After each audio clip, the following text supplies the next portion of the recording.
Hey everybody, it's Tripl-L coming in with my general thoughts about the recent Genshin Impact 2.2 overview trailer. We got a lot of new features, and in this video I'm just going to go through and list out what I personally am really excited about and go from there. I'll talk about as many features as I can, and at the end of the video I'll talk about some of the rumors and leaks to try and give you guys a little bit more information about what to expect here, because the beta did have a bunch of leaks. Because like always, the beta produced a bunch of leaks and it's worth talking about. Anyway, 2.2 is coming. Labyrinth Warriors.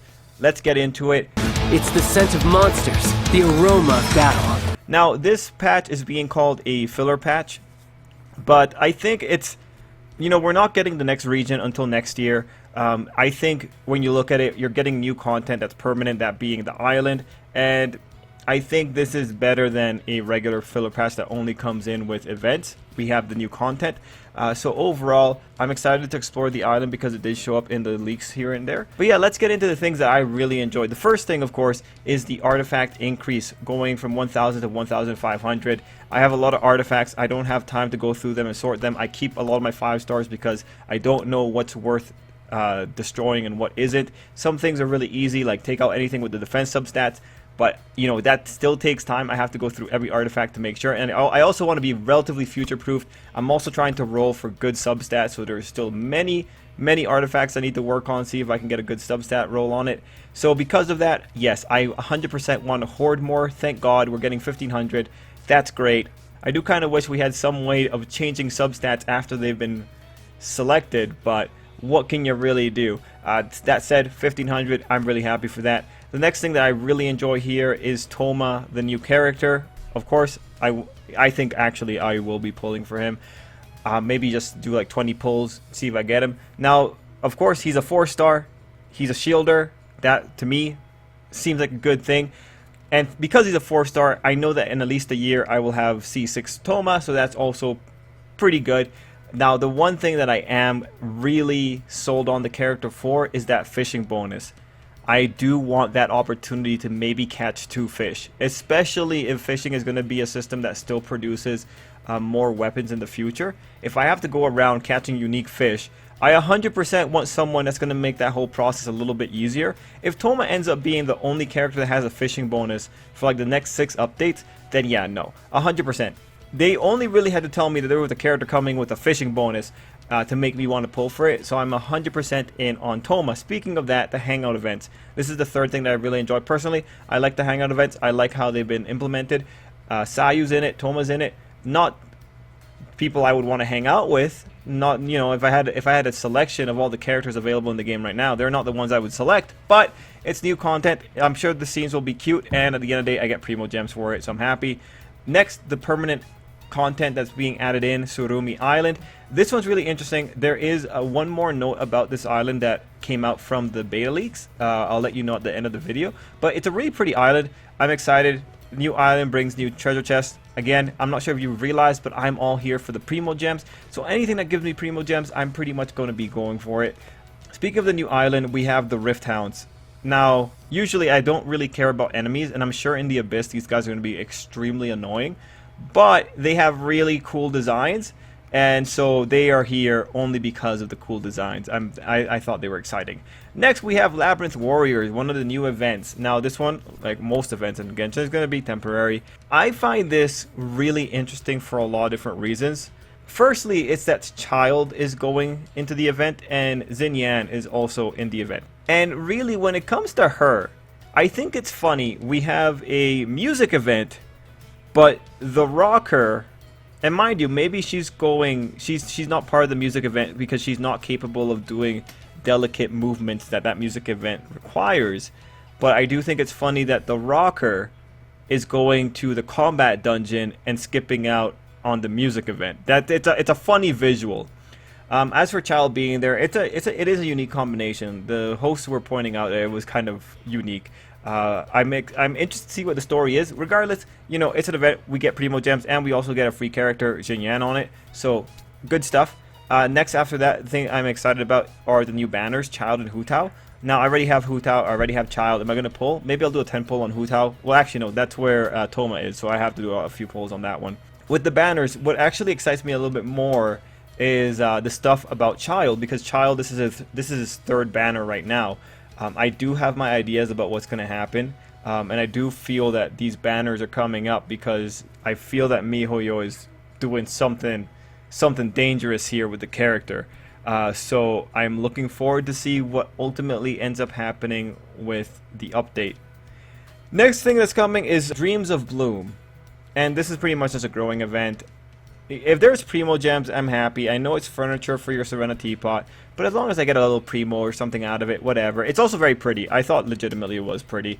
After that, next thing is Shadow of the Ancients, which is another type of combat event. It's a little bit more of a hybrid kind of thing. I don't really understand it from the explanation that they gave us, and I know they spent a lot of time trying to give us that explanation. But yeah, it's so convoluted. I feel I need to play it first. I'm sure it'll be fine once you get into it. And again, as long as I get primo gems, I really can't complain. Moving on, Serenity pot update. Okay, so for me, the most exciting things are the floating platforms. I'm 100% in. I barely play in the Serenity pot, but the Serenity pot, you guessed it, is a really great source of primo gems. And while I'm running around just trying to talk to people, I would like to jump off of floating platforms.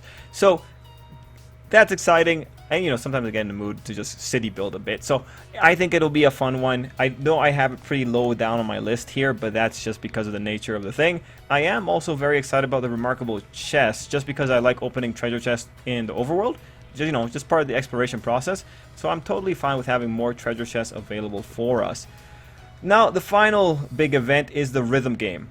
I personally am not that great at rhythm games, but there are primo gems. So I will be playing it, but that's why it's at the end here. It looks like for anyone that likes rhythm games, this will probably be a fun time, just because it's getting a little bit harder and they got like new mechanics on it. And I do like the visuals of the characters coming together to play. But again, you know, for a free-to-play player, this is another great source of primo gems. Take whatever you can get. After that, we have Leyline Overflow as my second to last item on this list. I personally am not working on ley lines right now. I'm not going to be working on ley lines all that much to really take advantage of this. Most of my efforts are focused right now on getting the talent books. So a little bit unfortunate. For me, there's always such a surplus of talent materials. Maybe for money it'll be alright. But you know, Leyline Overflow, at the end of the day, if you're a free-to-play player, Leyline Overflow is cost effective, right? So that's why it's good to just... That's why, if you're trying to be very careful with your resources, Leyline Overflow, it's going to be worthwhile, even if it is only 3 attempts per day. Mind you, though, it's ley lines. You've done that content so many times, right? You got to be very committed. And finally, we have the Razer Colab. I have no interest in this. I don't really go for this kind of marketing. Yeah, I'm probably not getting anything that they listed here. If the rewards are like super game breaking, maybe I'll get a mouse pad. But otherwise, yeah, you know, it's nice. Good for them. I'm sure there's many people out there who will like the merchandise, and that's really solid. And the idea that you might get something in game for it, that's actually pretty nice. But overall, for 2.2, those are my thoughts. Now, moving into spoilers here. There was no mention of a new Archon quest, but it's highly likely there's going to be a new Archon quest. And now to move into the leaks. Before the 2.2 beta came out, there was one leak, or for a while people were saying that Childe was going to be the rerun. And then the 2.2 beta came out and people started finding all the other pieces of evidence that said that Childe was going to get a rerun. When I'm looking at this, I think there's going to be an Archon quest. The original leaks had said that Childe was going to either be severely crippled or he was going to die. And he was going to do that by going after Scaramouche. So, will Childe actually die? Well, MiHoYo has killed off a really popular character in their game before. That still has the Honkai community reeling. So, it's weird. Childe's the only character that has 3 reruns. When you consider that, you know, is MiHoYo above killing off Childe only to make people want to pull in more? I mean, they might be trying that. They might 100% be interested in doing that. It's just really odd. And you know, you look at Childe's general banner and it's like, you know, you have Hu Tao, Thingamajig of Bloom, but then you have Farewell, and Farewell is highlighted in Childe's banner, and it's like, yeah, this might be a farewell. That's going to suck if this is actually what's going to happen here. So it'll be interesting. Just if they do kill off Childe, I am kind of interested to see where things are going to go from here. I have my ideas about whether or not characters are actually dying when they're being killed on screen when it's the vision holders. But if we do end up with Childe dead, that one leak that came out really early on, I think it was from someone named Terry, one of the uncles from China. Actually, no, this one was a different guy. But yeah, no, if that leak ends up being true and Scaramouche puts an end to Childe, wow. That'll be, like, I'll have a lot of questions about why they thought to send injured Childe to go after Scaramouche.